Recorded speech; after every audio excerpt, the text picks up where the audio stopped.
Morning consult द्वारा किए गए नवीनतम सर्वेक्षण से पता चला है कि प्रधानमंत्री नरेंद्र मोदी वैश्विक नेतृत्व अनुमोदन में 76% की प्रभावशाली रेटिंग के साथ वैश्विक अग्रणी बने हुए हैं। सर्वेक्षण के global leader approval rating tracker के अनुसार भारत के भीतर 76% उत्तरदाताओं ने प्रधानमंत्री मोदी के नेतृत्व के लिए अनुमोदन व्यक्त किया, जबकि 18% इसके विपरीत राय रखते हैं और 6% प्रतिक्रिया देने से बचते हैं। मेक्सिको के राष्ट्रपति एंड्रेस मैनुएल लोपेज ओब्राडर 66% की अनुमोदन रेटिंग के साथ सूची में दूसरे स्थान पर हैं। स्विस कॉन्फेडरेशन के अध्यक्ष अलेन बर्सेट ने 58% अनुमोदन रेटिंग के साथ तीसरा स्थान हासिल किया। मॉर्निंग कंसल्ट के साप्ताहिक सर्वेक्षण के अनुसार ब्राजील के लूला ड सिल्वा और ऑस्ट्रेलिया के एंथोनी एल्बनीज चौथे और पांचवें स्थान पर हैं।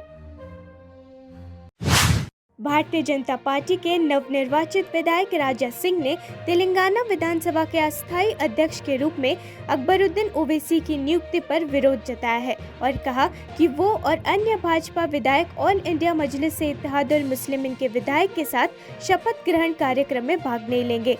कार्यवाही की अध्यक्षता कर रहे हैं। एक सरकारी आदेश में कहा गया है कि तेलंगाना के नवनिर्वाचित विधायक शनिवार सुबह 11 बजे होने वाले विधानसभा के पहले सत्र के दौरान शपथ लेंगे। एक वीडियो संदेश में राजा सिंह ने कहा कि वो जब तक जीवित हैं AIMIM के सामने कभी शपथ नहीं लेंगे। राजा सिंह ने पूछा, क्या मैं उस व्यक्ति के सामने शपथ ले सकता हूं जिसने अतीत में हिंदू विरोधी टिप्पणियां की थी?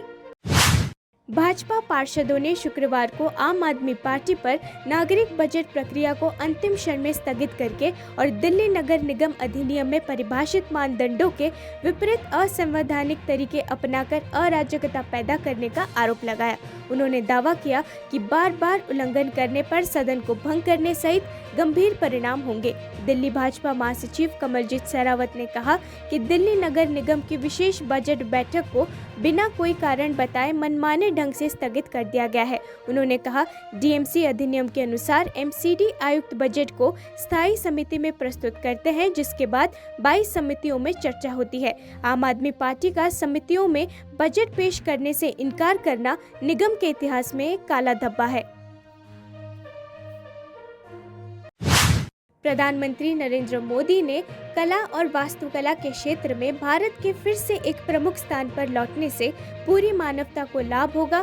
साथ ही उन्होंने कहा कि उनकी सरकार वैश्विक सांस्कृतिक पहलों को संस्थागत बनाने के लिए काम कर रही है। इसके लिए भारत वेनिस, लंदन और साओ पाउलो जैसे शहरों में इसी तरह के सांस्कृतिक कार्यक्रमों की तर्ज पर एक आधुनिक प्रणाली विकसित करने के लिए काम कर रहा है।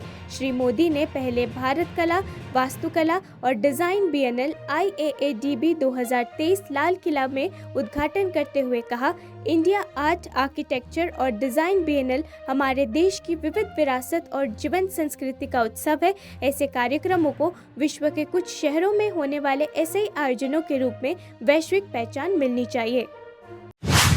आयकर विभाग ने शुक्रवार को कांग्रेस के झारखंड से राज्यसभा सांसद धीरज साहू से जुड़े परिसरों पर छापेमारी जारी रखी।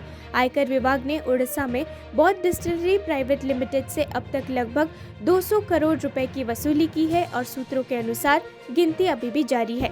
प्रधानमंत्री नरेंद्र मोदी ने भी छापेमारी पर प्रतिक्रिया दी और आश्वासन दिया कि एक एक पैसा वापस करना होगा।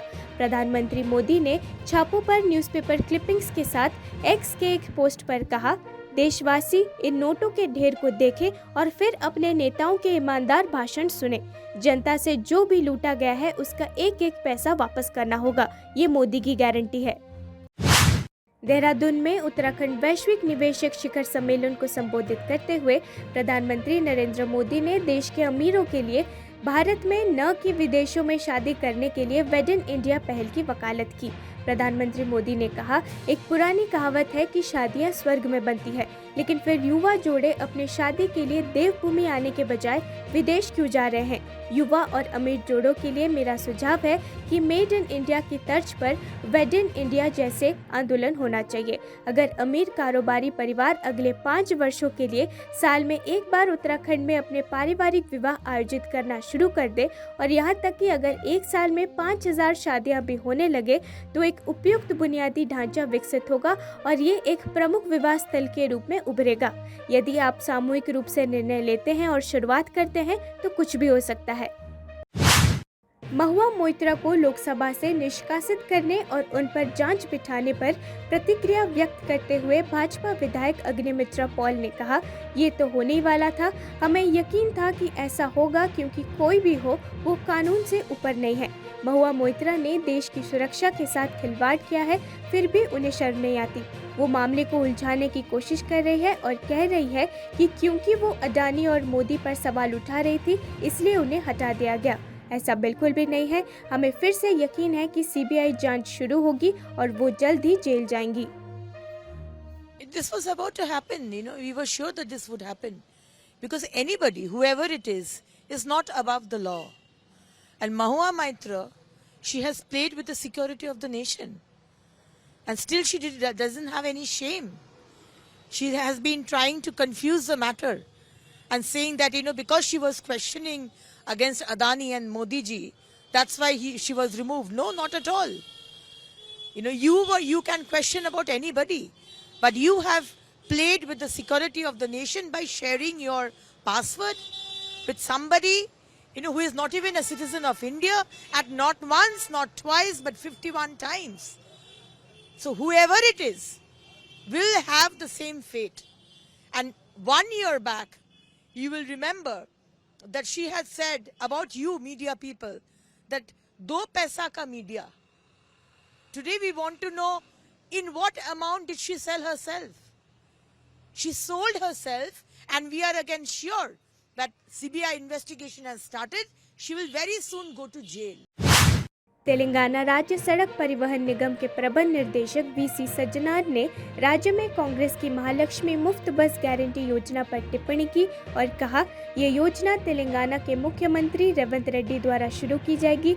यह योजना 7,292 बसों में शुरू की जाएगी और ये तेलंगाना के सीमाओं तक लागू होगी। इस योजना के लिए हमने ड्राइवरों और कंडक्टरों सहित अपने सभी कर्मचारियों को पहले ही जानकारी दे दी है। मैं सभी महिलाओं, लड़कियों और तीसरे जेंडर से भी इस योजना का प्रभावी ढंग से उपयोग करने और इस कार्यक्रम को सफल बनाने का अनुरोध करता हूं। Is going to launch its new scheme, free travel to all women and girls and third gender from tomorrow. The scheme will be launched by the Honorable Chief Minister of Telangana, Sri Revanth Reddy, at 1:30 p.m. from the assembly premises by handing over the first ticket to Nikat Jarin, an international athlete, and also along with the Honorable Ministers, MLAs, MLCs and our Chief Secretary Srimati Shantakumari and also Transport Secretary Srimati Vani Prasad. So the scheme will be launched in 7,292 buses and it will be applicable up to the borders of Telangana state in the city and the metro buses and also in Palle Velugu and express buses. This scheme already we have briefed all our staff including drivers and conductors by talking to them over 2 times through Zoom conference today in the morning at 6 o'clock and in the afternoon 2 o'clock. They are all aware of the scheme. They are also knows how to implement the schemes. I request all the women and also the girls and also the third gender to use this scheme effectively and make this program successful. केंद्रीय प्रशासन न्यायाधिकरण के नए कार्यालय के उद्घाटन पर भारत के मुख्य न्यायाधीश डीवाई चंद्रचूड़ ने कहा कि न्यायपालिका की स्थिति रिपोर्ट में पाया गया कि 16 राज्यों में से जिन्होंने हाल ही में सिविल जज जूनियर डिवीजन भर्ती प्रक्रिया आयोजित की थी, 14 राज्यों में से 50% से अधिक महिला न्यायिक अधिकारियों का चयन हुआ था। कुछ राज्यों में क्षैतिज 30% आरक्षण के अभाव में भी भारतीय न्यायपालिका के सबसे निचले स्तर पर भर्ती होने वाली महिलाओं की संख्या 70 से 80% तक बढ़ गई है। Out of 16 states which recently conducted the civil judge junior division recruitment process, 14 states had more than 50% selection of women judicial officers. In some states, even in the absence of a horizontal 30% reservation, the number of women who are being recruited at the lowest level of the Indian judiciary has gone up to 70 or 80%. Therefore, our processes and infrastructure need to be architecturally inclusive. to address the challenges as well as the changing composition of the legal profession. Look around you today. When I was at the bar, you wouldn't have this large presence of women lawyers in any auditorium. But that has changed.